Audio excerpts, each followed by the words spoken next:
What's going on, guys? Welcome back to my new part. Today I'm playing some Crystalline part 4. If you guys enjoyed the video, then please do like and subscribe for more.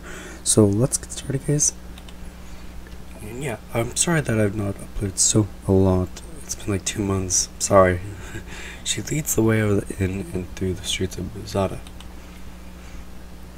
Even this early in the morning, the marketplace is still bustling with people. Carefully traversing the streets and alleys, the crowd begins to thin as we reach the city borders. Amelia consults a map and continues out of the city. Without the high cover of the stalls, I blink at the blue sky in the distance. I can see the dark, leafy cover of trees. That must be where we're going. Once you reach the forest, I'm surprised by how much shade the leaves provide. The branches are strong and the leaves are thick, exposing pockets of sunshine. Amelia keeps the map on hand as there are no trails, aside from a few other stragglers exploring the woods. I can hear the scurry of wooden animals. With so much cover and so few people, this would be the perfect opportunity for a bandit ambush. I look towards Zach and Leanna, who both seem unconcerned. I suppose it wouldn't make sense for bandits to hide out in the forest, which is mostly devoid of people. We aren't carrying any cargo either, so there's even less of a reason to attack us. The deeper we travel into the woods, the thicker the canopy of leaves become, nearly blocking out all the sunlight. All the other people have long gone, and even the rest of the bushes have become quiet.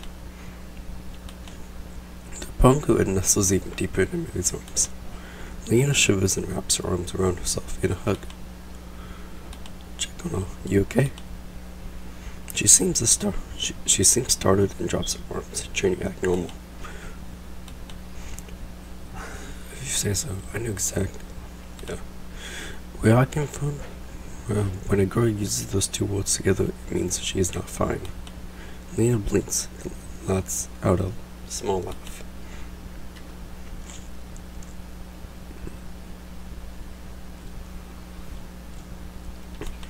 Are you afraid of the dark?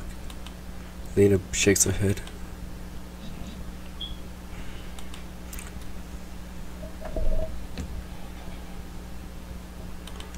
I'm still not convinced, but I would trust her. Okay? The forest continues to block out even more light. Soon it becomes so dark we can barely see what's in front of us. Amelia pulls her torch out of her bag in response. She touches her fingers to the tip of the torch and her bracelet glows. Then the torch erupts into flames.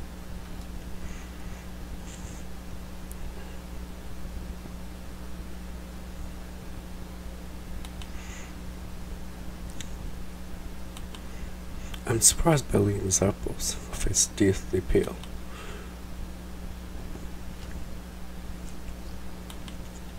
Amelia shakes her head. Lena groans. Yeah, so this is what was bothering her. What's up with the Force of Sorrows? I mean, it sounds big enough, but is it really that bad?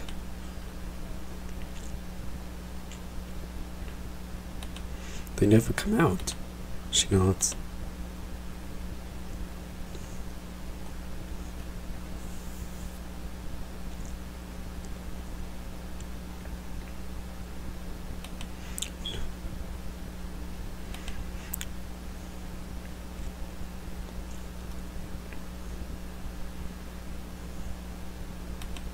Although Lena tries to put on a brave front, her voice grows shriller and longer, the longer she talks. Right. Amelia nods. I told you, Zach. Do you think all that stuff about the Force of Sorrows is possible?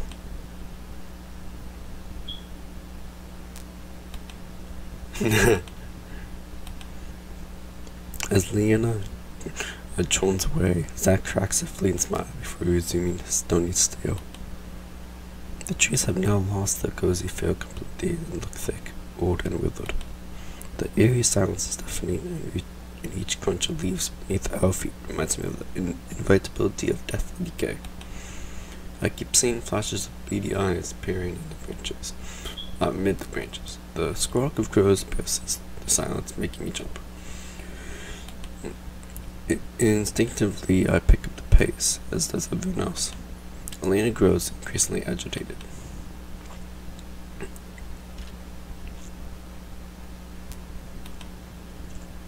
A cold gust of wind extinguishes the torch. Elena latches onto my arm and pulls it close to her chest. Her eyes are squeezed shut, and she buries her face against me. The light returns as Amelia relights the torch.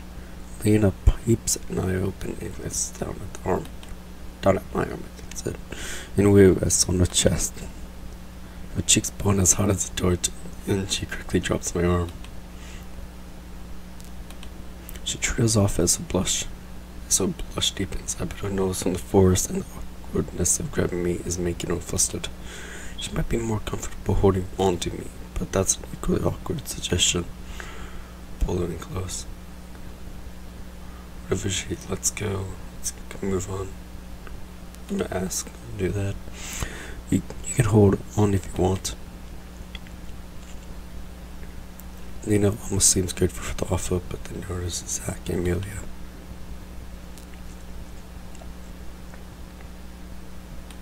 Are you sure? She nods. Okay. Zach waits patiently a few paces ahead of us. We all hurry to catch up with Zach and continue through the forest. No wonder people get lost. This place feels like it's endless. Gradually the darkness fades away as the trees are illuminated by an ethereal glow. As the blue and green light chases away the shadows, my mood begins to lift. The trees still look ancient, but full of wisdom instead of bad omens. The pongo squirms wildly in Amelia's arms. He wriggles free and hops around in glee. As he hops, he opens his mouth wide, but loses his balance and winks as he falls on his head. After a few more confused seconds, he shakes himself and tries again. There must be a lot of magic in here.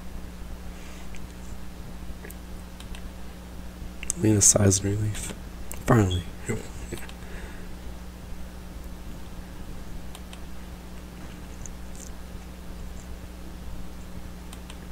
Oh, because this must be what the blue and green glow is from.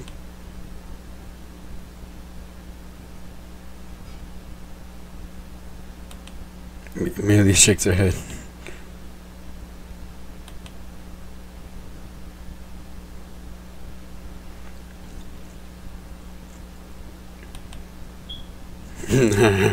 Lena gapes at Amelia.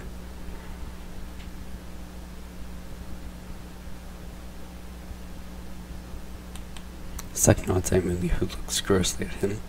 While deep in thought, it looks like she's rewoken previous analysis of him. Then she nods back. Lena opens her mouth to argue, but stops.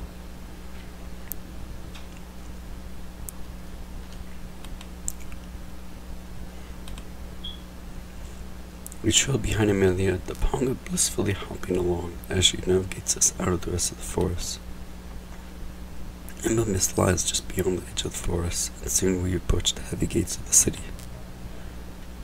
The two tanned men with leather armor guard wooden staves inlaid with rough as crystals stand guard. The staves are crossed, and the light seems to shiver as it catches the native space between the staves. Is that some kind of magic?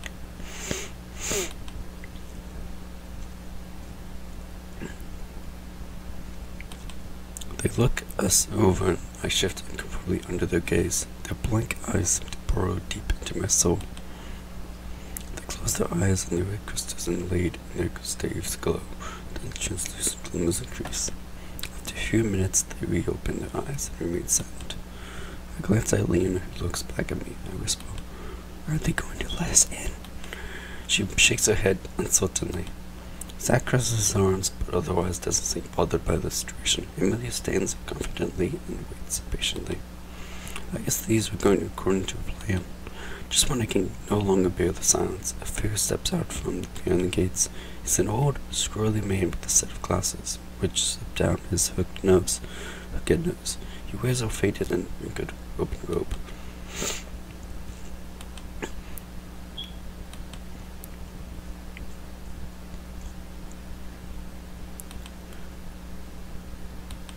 He adjusts the glasses on his nose and peers at Amelia. One by one, he peers at the rest of us. He barely glances at, but looks at Lena with interest when he recognizes the whole guild emblem. Finally, his gaze lingers on me, almost as if he's trying to place me, but can't.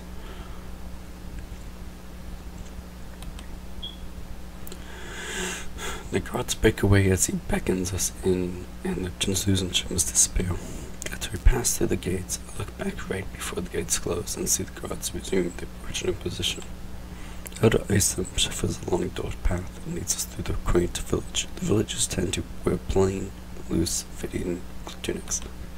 Aside from the guards, most people don't carry weapons, although many of them do wear simple bracelets embedded with crystals. We soon arrive at a strangely architectural spectacle ahead. As we enter, I can really touch the walls.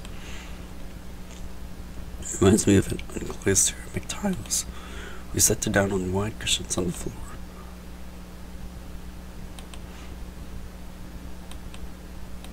He's confused. Amelia pulls out a worn tome. Where has she been keeping that this whole time?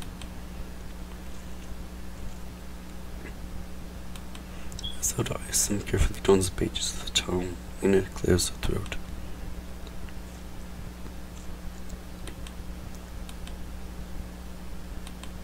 Elder Isom lets out a loud laugh.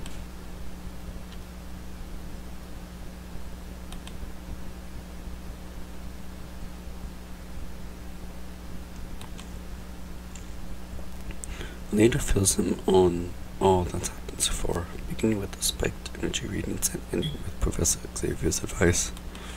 She keeps the story simple and straight to the point, carefully eliminating the fact that I am not from this world. Elder Isom listens thoughtfully, but grows more excited the longer Lena talks.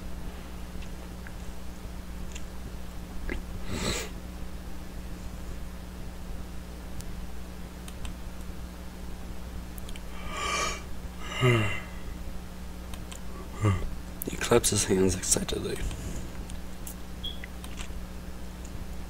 As I'm about to answer, a deep murmur beneath the roof stops me. What was that?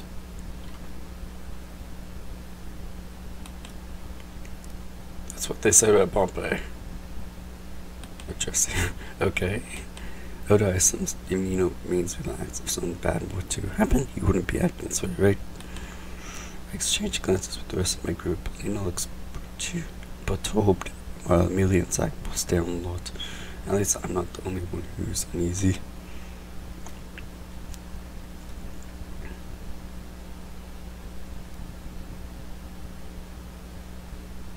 That isn't that concerning?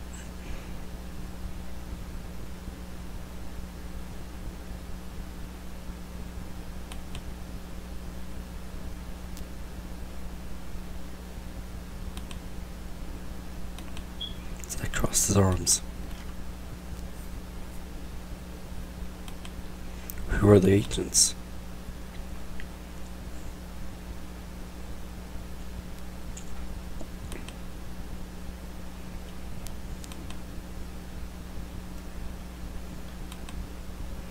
Lena looks insulting as Zach scowls.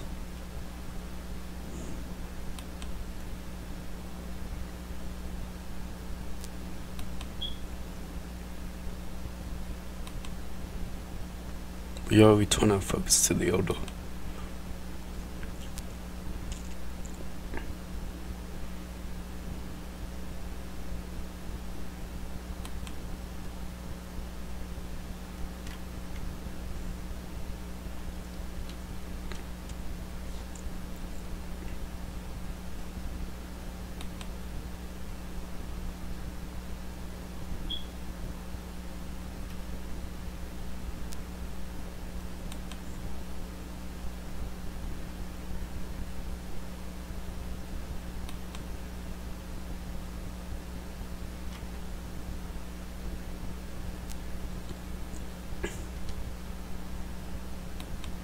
So what does that mean exactly?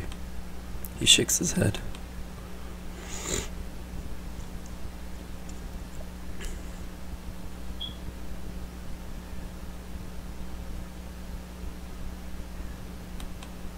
Amelia hangs onto Elder Iceland's every word. Lena absent-mindedly fiddles with her manipulator, deep in thought. Only Zach seems skeptical of this conversation. This sounds really complicated and not something that can be solved in a few hours. We need to get back on track. How do I get home? To get back to the original topic on hand. Elder Iceland nods. How would one go about creating a rift?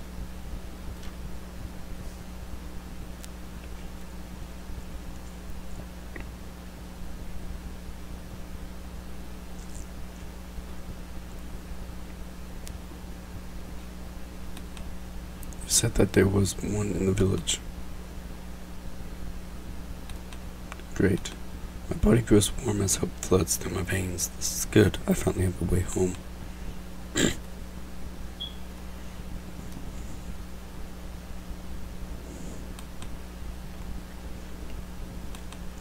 Lena pushes herself to her feet and the rest. Oh, I messed that up. Her feet and the rest of us do the same. As Elder Iceland rises, his face falls. I still messed that up.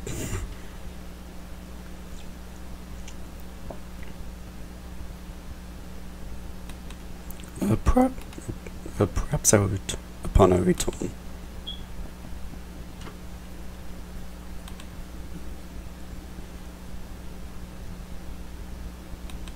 Amelia's cheeks flushes out of Erson grins. She must really respect him in that moment. I realize that just how small and dainty she looks. I sometimes forget how young she is compared to the rest of us. We all say our goodbyes, then exit the hut. Once inside, we scan our eyes and try to orient ourselves towards the volcano. I whir around and come face to face with a woman wearing just enough fabric to cover her cinches and nothing more. Her long brown hair is tied up in a ponytail which falls down her neck and frames her very ample chest. Don't like the boobs. The plot thickens. Are you hello. I fight the urge to look towards where my eyes are drawn and keep falling plates on her face. A smile twitches at her lips, almost as if she can sense my struggle. She shifts her weight with inevitability causes a jiggle, which of course I don't notice. She grins slowly. Zach steps in front of Amelia, frowns and steps away. I guess he's taking this bodyguard and serious business really seriously. Lena holds herself stiffly ready to move if necessary. The woman salutes. Zach narrows his eyes.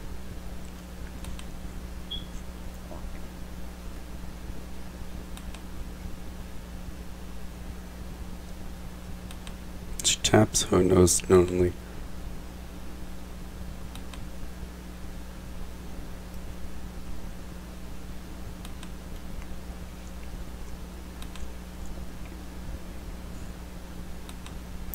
Lena and Zach raise an eyebrow. Okay.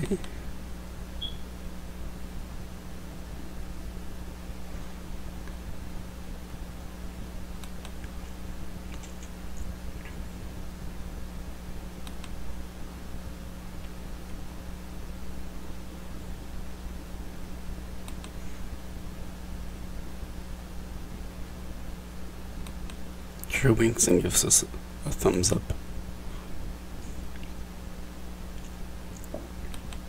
There are traps in this temple.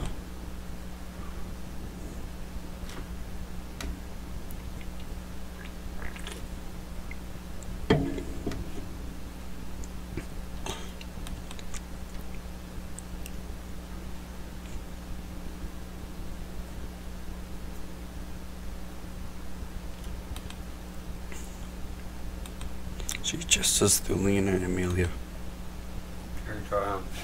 What? I'm recording.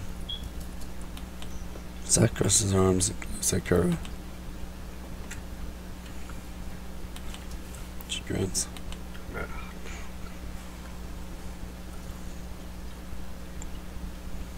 I'm gonna make one too.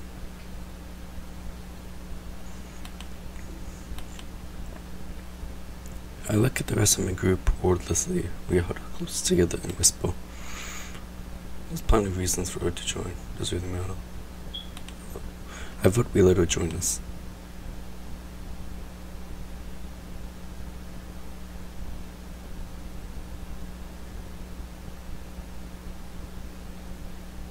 What? That's a whole reason to bring her along.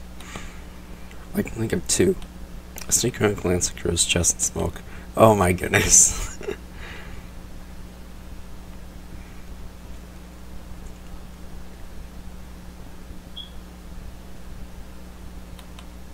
That's a really good point. Lena looks thoughtful. We all stare at Zach. She shrugs. That sounds like a yes to me. Zach doesn't respond. He just fixes his steely gaze on me. We all nod. The pongo sits in the middle of our circle and blinks happily. Where do you even go when you're in hiding?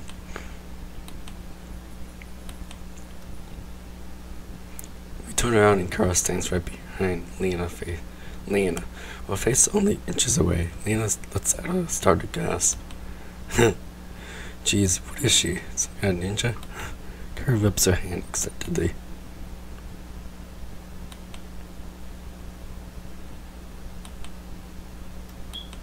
She steps back and just for Lena to continue. Lena speaks awkwardly. I guess she feels a little silly saying that what Kara somehow already knows. Kara nods.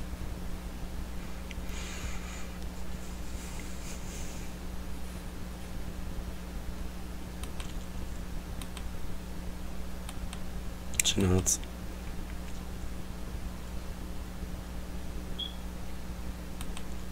Kara blinks.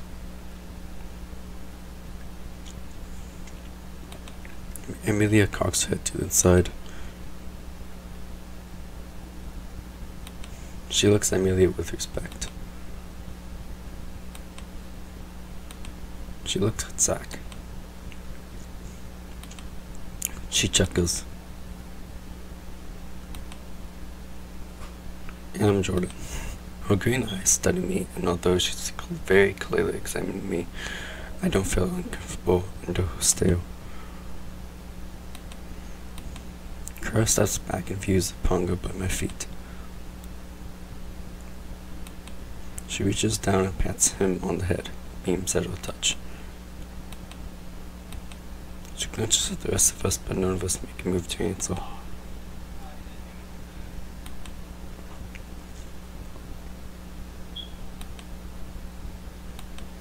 Lena and I shuffle uncomfortably. Zach remains unchanged while Amelia frowns.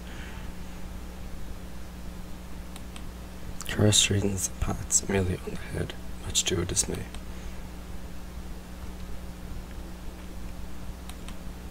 We moment our ascent, and then Kara leads us out of the city. As we walk, another ominous rumble sends butterflies to my stomach. I can't shake out that feeling that we are literally walking into a fire. I glance at the others, who seem unfazed. I guess it's just me. Pushing my insecurities down, I slowly follow the group towards the temple. Just as Elder Ison noted, the temple is a short walk out of the village on a well-worn dirt path. The road is mostly empty, with only one or two travelers coming back towards the village. The temple is an open structure with a roaring fire in the middle of a ground hall. High columns with flames carved into them hold up the building, adorning the stone walls with beautiful tilted mosaics. I don't know how to pronounce that. There's one wall with some strange symbols scratched on them. They were very faded, and I have to squint to make it out. From what I can make out, 4 symbols surround a darkness in a square with a line of fire glows in the perimeter, trapping the darkness in the center. I wonder what this is. Amelia glances over, then peers at the carving. She points to each one.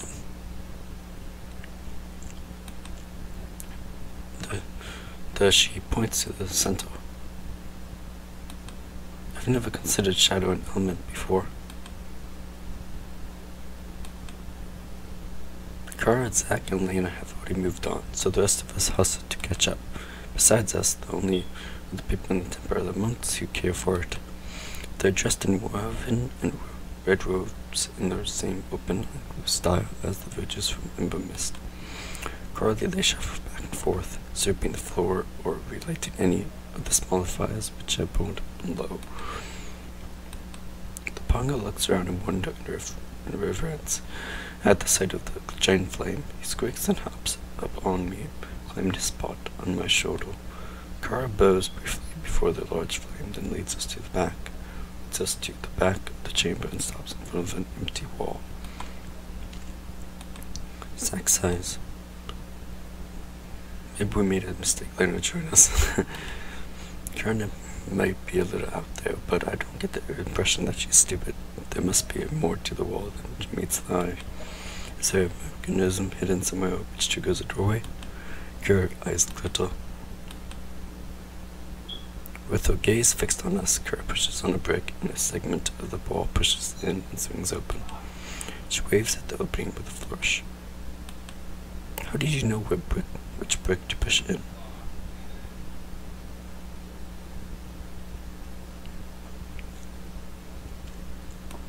She heads through the opening and pushes the wall closed behind us. She leads us down a winding stone stairway which ends at the beginning of a new passageway. We follow behind her as she carefully picks her way down the hall. It's a very plain stone hallway with walls going just right away. I look down at my feet and notice a brick with an X marked on it. Avoid it. I have a feeling this X didn't make its way onto the stone by itself. I'd better not touch it. Gingerly, I step around the brick. A few feet away, I spy another X. Has anyone else seen these random X's? Kara glances back.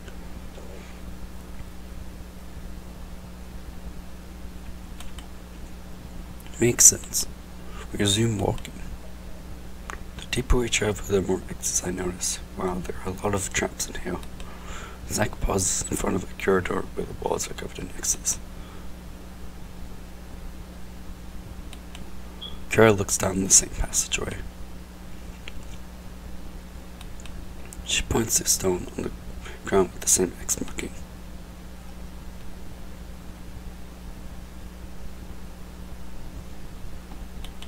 That doesn't sound too bad.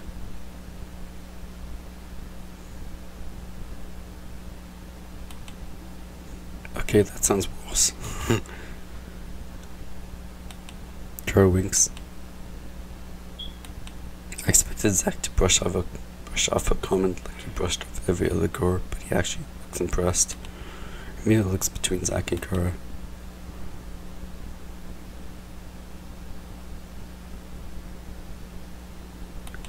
Zack is taken back.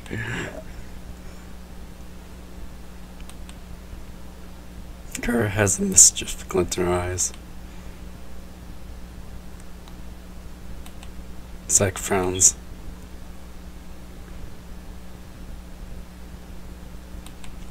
Lena looks amused. He glares at Leanna. Kara smiles playfully. Zack falls into silence before toning away. I think that's the most I've ever heard him talk in a 30-second span. We continue through the tunnels. Eventually she stops in front of another wheel of a fire on the middle of the hall.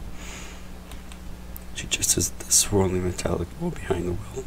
The way that it glitters as the wisps and goes almost looks like a fire.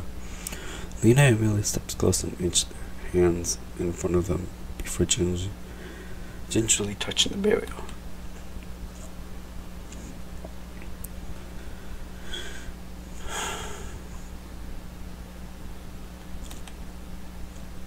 The Pongo hops forward with stars in his eyes. He dashes straight for the barrier. I stretch out my arm and race after him. Pongo, no. Instead of running into a wall, the Pongo passes straight through it and out of sight. Why, cool part. How did he go through? Stay calm. Lena gasps and rushes to the wall. I step over and put a hand on his shoulder to calm her down. He's a scrappy and resourceful Pongo. I'm sure he'll be okay. Lena bites her lip and stares anxiously at the burial. The blue head pops out of the burial. What? He hops the rest of the way out. Lena scoops him up in a hug. After a few seconds, the Pongo wingers out of arms and rushes her book back over to me. Lena pouts and focuses on the burial. Amelia places both of her hands back in the burial while Lena holds out her manipulator.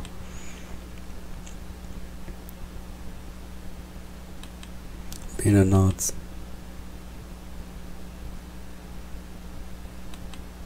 Sai continues to hang back and absorb while Kara steps close to the burial. Lena shrugs. Amelia continues studying the wall, moving her hands up and down. She frowns deeply disturbed.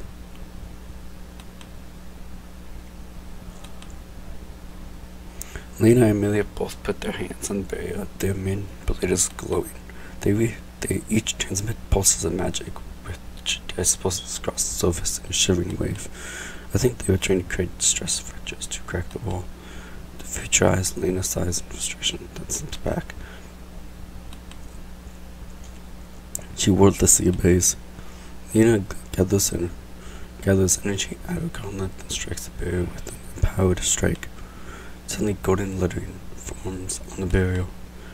Absolve your ward to mine. What does that mean? No one answers. Merely steps forward and focuses on the well of flickering flame.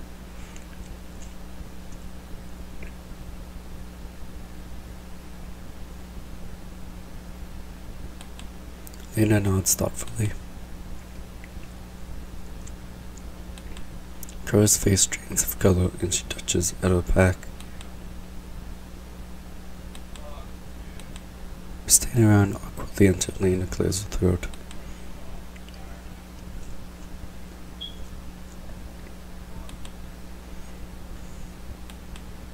We're doing this for me. I should be the one to your faults. Lena blinks, but I step up to the fire before we can object. What do I choose? Well, Pongo, my waifu. I might choose my wallet because I think it's the most important because it has my card, my stuff in it. I fish in my pockets and grab my wallet. My entire identity is in it, see? My license, identity, and credit cards. The thought of parting with it makes my chest out. Reluctantly, I toss it into the fire and watch the flames lap it up.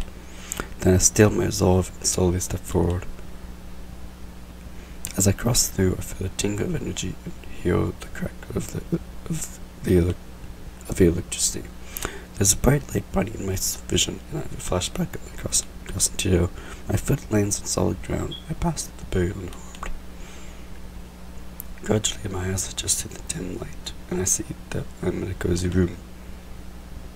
And there's a hawk and a wolf, looks like it. In the middle of the room is a fox. Oh, it's a fox. Who swishes its tail as it observes me. Beside it is a beautiful woman with flaming red hair. Her delicate hand is the top of the fox's head. As I look over, her gaze lands on me. Who are you? The woman blinks at me, then smiles. For a second, I think I see the flames lighting from the room flicker, and a warmth permeates my body. It's pleasant, like an embrace. Although she holds my gaze, she doesn't speak. How do you get in here? Again, she remains silent, but this time she takes a step closer. Huh? I peek behind the woman and see Zack standing at my raised and his arms crossed. The rest of my companions pause in their inspection of the room and stare at me. Kara stands beside an altar with Amelia and Lena are both near by the fox. The fox accepts attention, rhythmically swishing its tail, but otherwise makes no move to respond. Instead, it fixes its attention on me. No, the woman between the Survival check. Clearly I was speaking to the smoking hot woman in the room. The two of them speak simultaneously and stare at each other. Elena blushes deeply while Kara smokes, and I catch both of them occasionally glance at each other.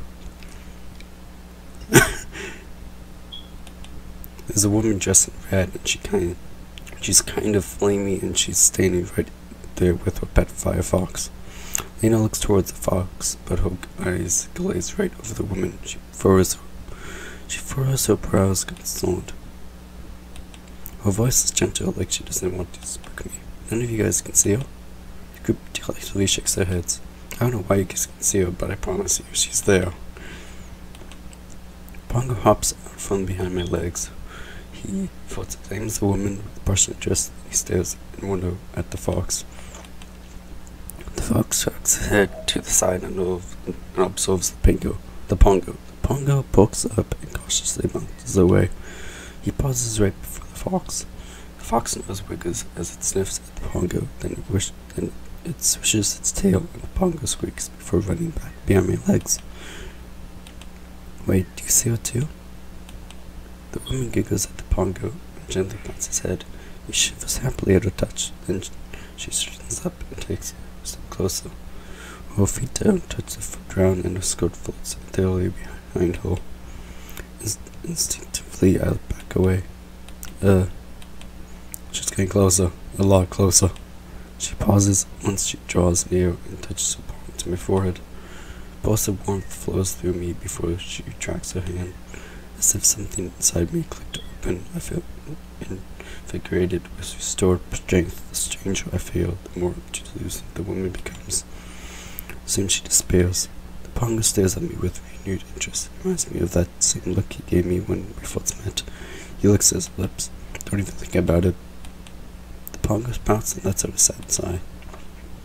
Kara waves her hands in front of my face. I think I'm fine. I'm not too sure. Actually, she's gone.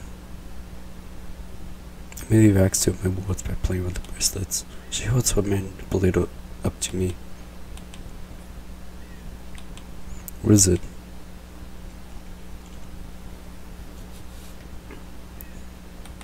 I blink as it takes me a minute to register on what she just said.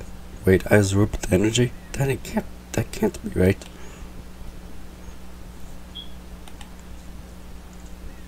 Lena looks intrigued. I don't know. I felt it after she touched me. Lena's eyes widen. Not in a weird way. She just touched my forehead, and suddenly I felt a rush of energy. Amelia stares hard at me. Why are you looking at me like that? Reaction to what?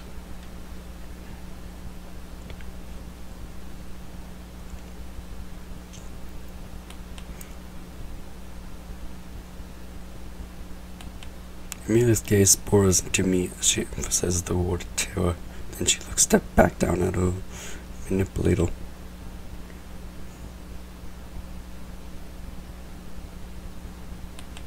Why does she sound so disappointed? Suddenly Kara squares as she gingerly picks a rusty coin out of the remains of her other satchel. Zack glances at the coin and folds his arms, clearly unimpressed.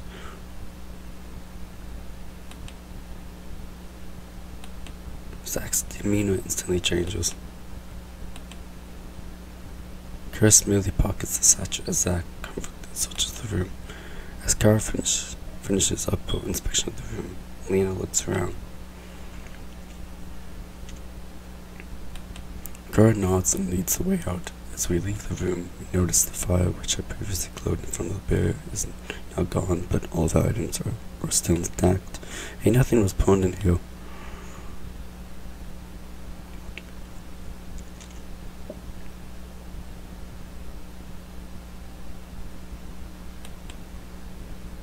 Kara happily scoops out her coin purse. Elena smiles in relief as she reaches in and quickly collects what looks like a ring attached to a thin chain.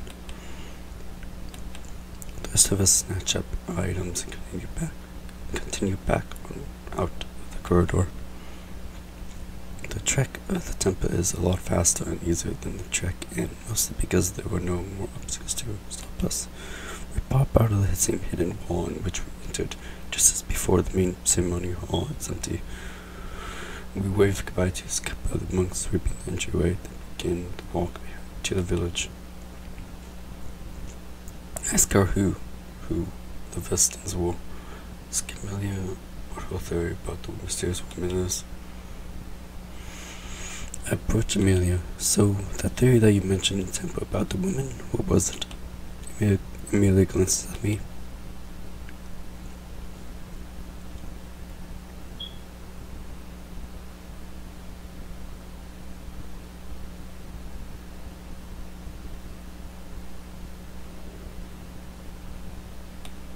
Do you think that's why she wouldn't talk back? Also, why wouldn't she just show up in person?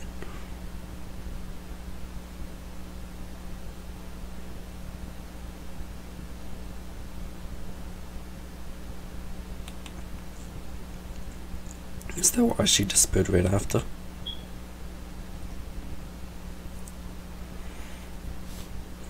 Cool. Amelia looks thoughtful.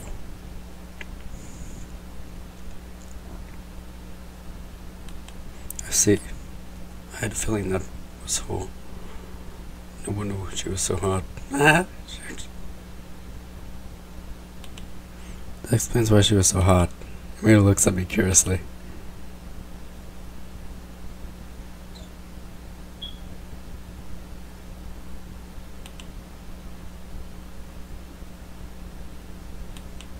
I suddenly got the blood rushing, if you know what I mean. She stares straight at me. This is awkward. Just that when she touched me, suddenly all the energy rushed and definitely got the adrenaline going. She looks thoughtful.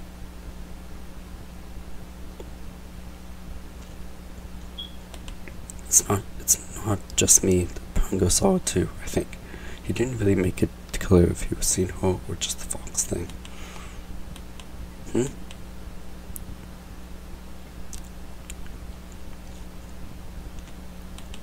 Oh, so how come the guardian didn't attack us for breaking into the temple?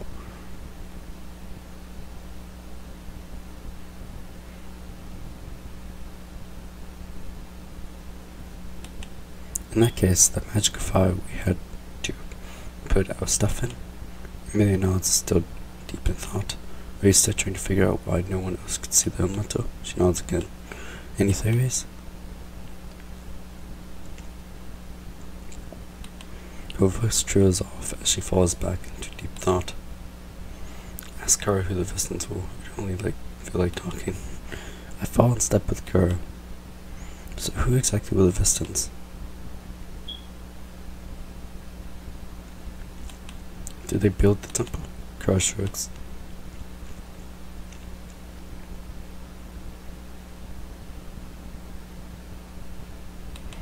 Interesting. Now I'm curious. How do you get into treasure hunting? She pauses just a little too long before flashing me. Oh, you should cheerful grin.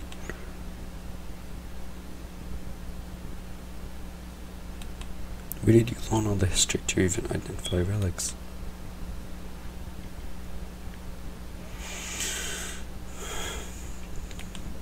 So you're just in it for the money?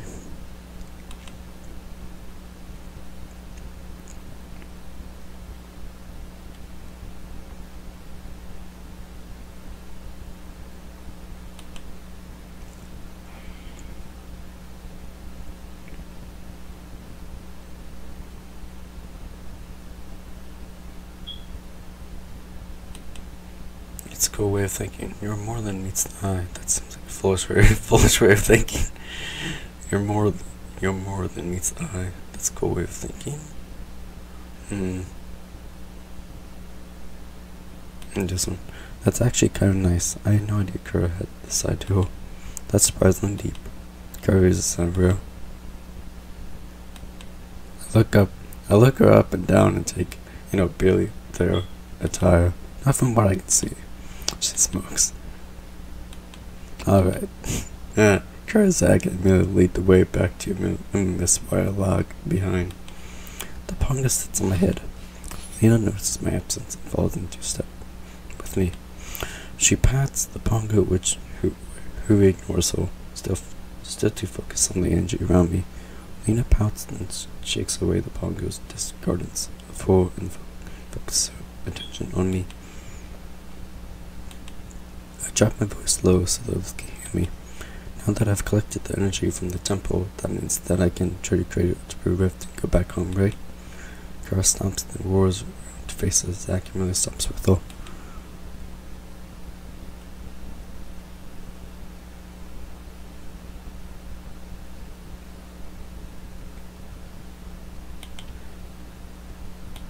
Jeez, this woman got some supersonic hair, and I glance at Lena, who looks alarmed.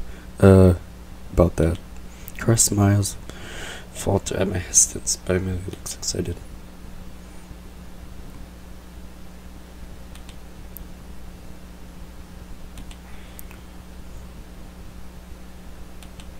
Lena's eyes grow wide and she forces a panicked smile.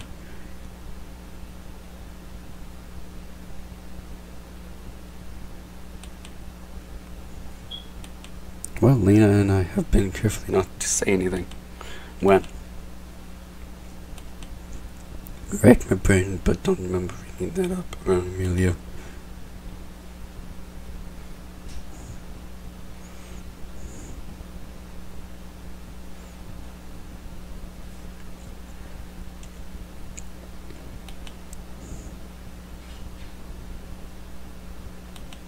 Lena looks at me unsure how to react. You deny, complain. What is up with all these eavesdroppers? Complain. I guess there's no point in denying it now. A game of cheat is any indication that you really can see right through your lie. You're right. I'm not from terror. Zach looks me up and down and nods to himself. What's the alternative? He shrugs.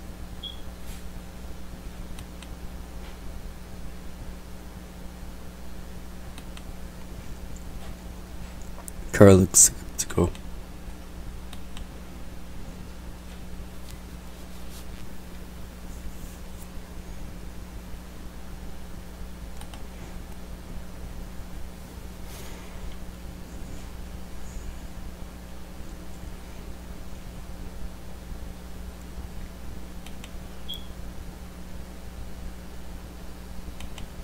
But if they're the only way for me to get back home, then I have to try to open one. Kara shrugs.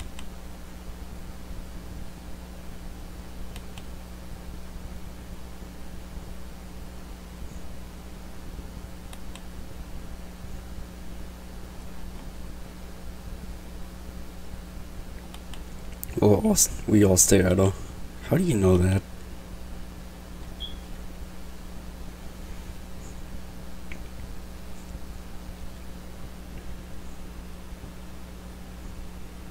Okay, hold on. Check how much time I've been recording.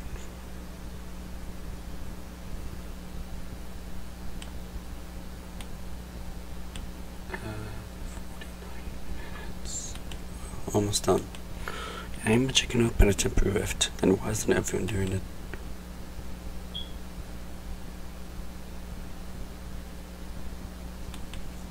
She pauses, then points to me. I squirm slightly at the gazes following me.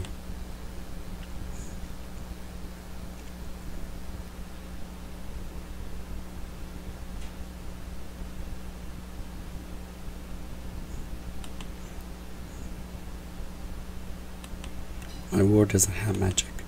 Amelia blinks.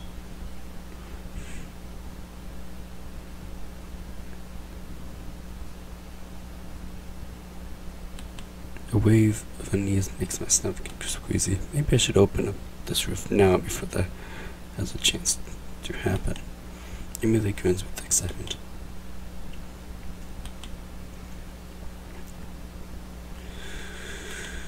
Zack shrugs and Kara takes a look at our open surroundings.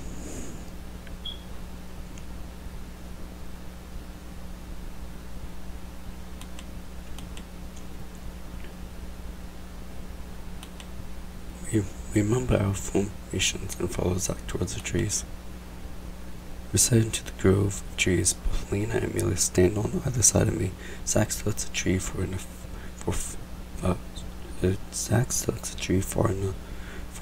away to be affected by any stray magic, but close enough to get a good view of what's going on.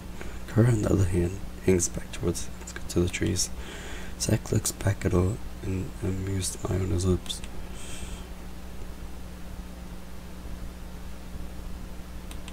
Kara's voice is distant.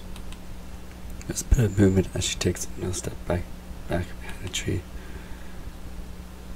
Just get yourself closer to me, dear ho. Obey. I guess this whole magic portal business makes a novice. It's understandable since she's not accustomed to magic like Lena or Amelia. Amelia says and nods to herself and snaps the book shut.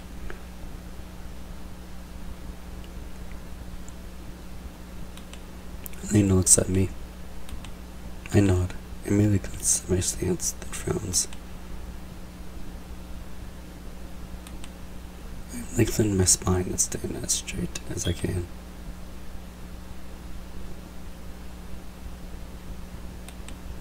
I'm okay.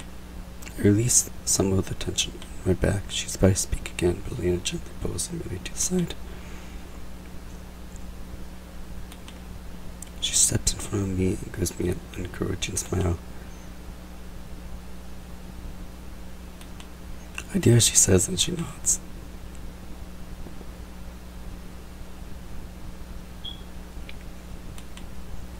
So I should just think about computer riffs?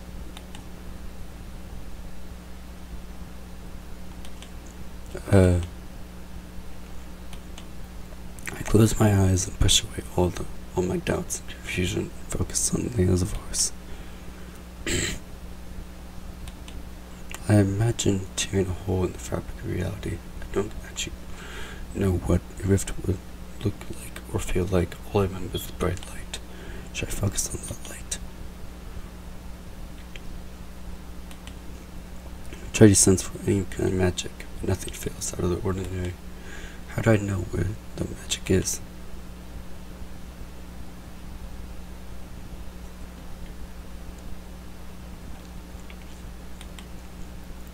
Focus on what Lena says.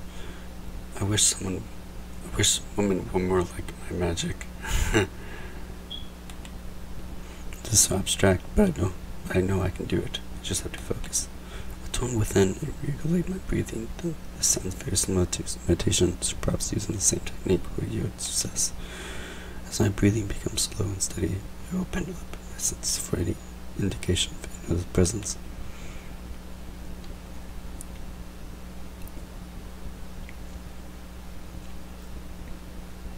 That sounds confusing. I continue sensing, hoping to find even a hint of warmth. But how do I know if it's just my warmth or the magic? Sweat beds on my temples as I strain to cast, but nothing happens. Eventually my arms grow weary and my mind is exhausted. I decompress with a sigh. It didn't work.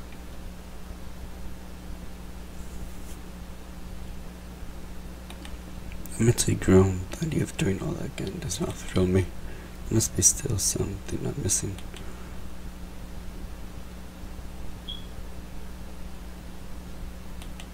Oh yeah, both of you Amelia use manipulators to cast. Maybe that's why I wasn't able to do it.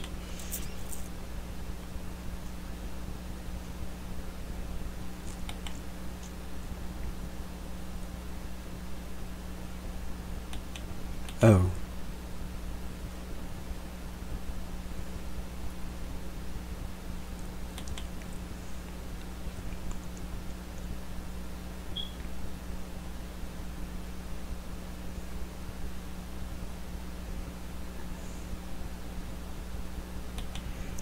Shouldn't the temper have had enough energy?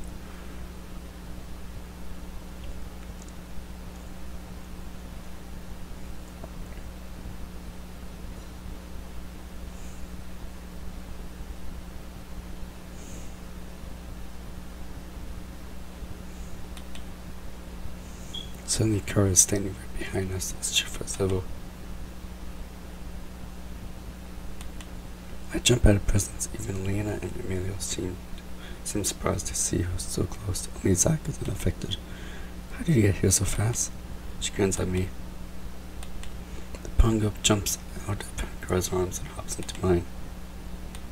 I pat him on the head and he wiggles contentedly, licking the air around me.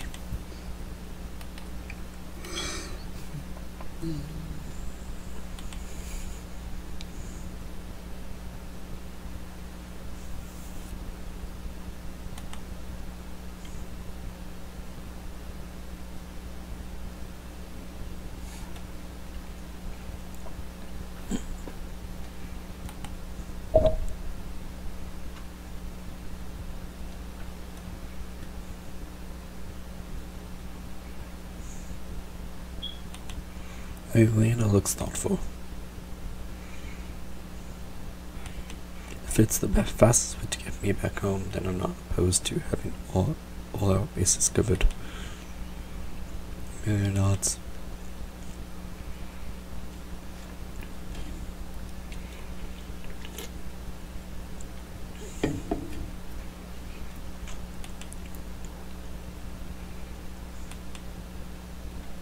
Harry and Amelia's a formation. Zach shrugs.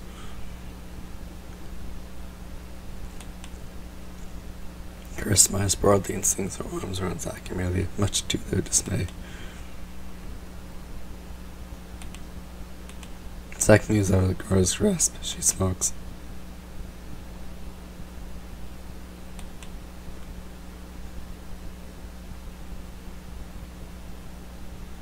Oh my goodness.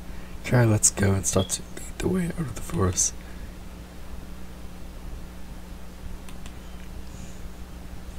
Once we are in agreement, we follow Kara back to Amber Mist. Upon arriving, we head to the inn.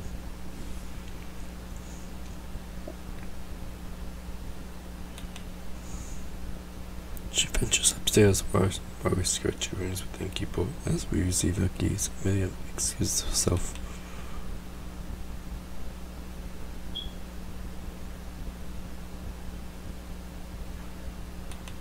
He seems like a good guy, but maybe we keep the fact that I'm not from here a secret. Okay. She nods and leaves the inn. The decor of the inn is very similar to Elder's hut. Pillows and rugs line the ground as a few people sit cross-legged in front of the fire. A few tables line the other side of the lobby, all of which are empty. In fact, aside from a couple of the people chatting with the fire, this place is very empty. Once I sit down, I feel a fatigue messing with me, but I try to shake it off.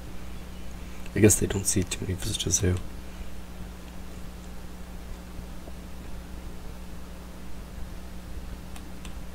I nod and stifle a yawn. We sit at a table as Zach orders his dinner. After a few minutes, Kara returns.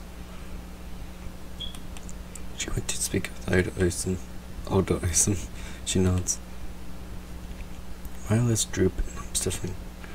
She yawns every few minutes. My limbs feel like lidded weights, and it's taken all of my effort to separate. After I let out a whole wide yawn, Lena glances over at me.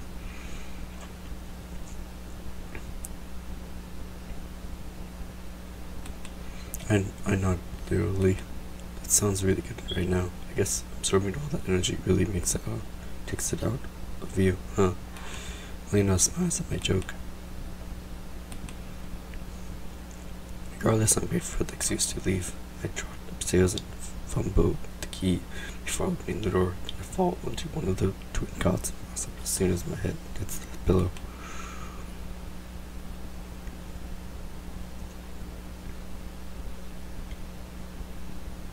Light filters through the window and gently pulls me out of the mesh limbo. Slowly I push myself up in the bed and glance over to see Zach strapping on discharges. Notice me sit up. Hey. Alright. As Zach finishes gathering his things, I begin to get ready to go downstairs. The group gathers down in the lobby. I greet everyone and turn to Amelia. How was your chat with the Iceland teacher today?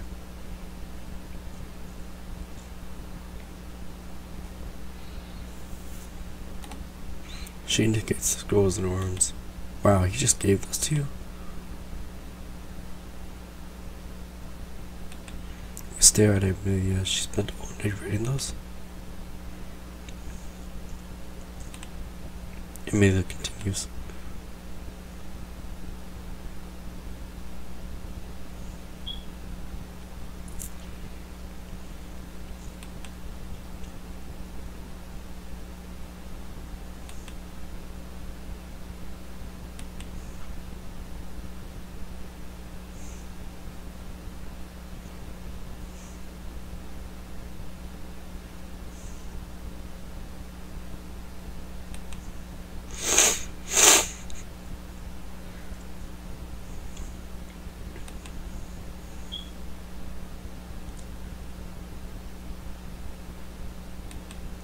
What about the Water Shadow Temple? She shakes her head.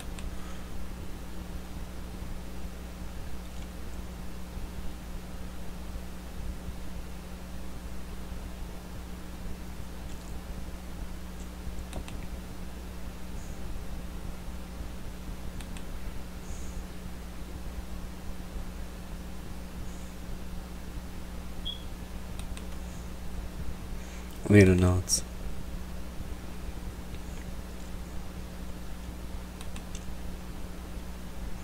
The next course of action in place, we finish up at the inn and get ready to depart. Lord Islam sees us off, much to the delight of Amelia. We retreat back through the forest. Lena stays by my side the whole day. The whole way through, still stood by the forest. Luckily, nothing unfavorable happens, and we quickly make it through. As we turn to Bazana, I can hear the just sounds of the marketplace city long behind before I see it. Pass through the familiar city gates and turn to the holy bus of the city.